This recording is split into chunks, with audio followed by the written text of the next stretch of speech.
Hello guys मोर चेनेলৰ অন্য এটা ভিডিঅ'লৈ আপোনালোকক স্বাগতম জনালো। আজি আমি যাবলৈ ওলাইছো বিশেষ এটা ঠাইলৈ। মই মোৰ ফ্ৰেন্ড মোৰ ফন্টি আৰু মোৰ লৰাটো আমি গৈ আছো। লাইন পাতি আছো, কত গৈ আছো দেখুৱাম বাৰু। আমি সোমালো, তাত সোমাই দেখিলো তাৰ পৰিৱেশটো যে ইমান মনোমোহা। সঁচাকৈ আপোনালোকেও আহি কিনে চাব এবাৰ। এইখন হৈছে পানবজাৰতে আছে ব্ৰহ্মপুত্ৰ ৰিভাৰ ফ্ৰণ্ট। বহুত ধুনীয়া ঠাই। ব্ৰহ্মপুত্ৰটো ধুনীয়াকৈ চাব পাৰিব তাৰ পৰা।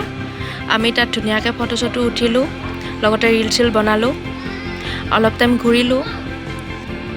এতিয়া পানী অলপ বাঢ়ি থকা বাবে ব্ৰহ্মপুত্ৰৰ ভিউটো বহুত ধুনীয়া হৈছে চাবলৈ। সেইটো বাবে মানুহৰ বহুত ভিৰ লাগি আছে আৰু লগতে বাবুৱে অলপ আমনি দিলে, সেইটো কাৰণে অলপ কিবা কিবি খাই আমি ঘৰলৈ বুলি উভতিলোঁ। থেংক ইউ ফৰ ৱাচিং।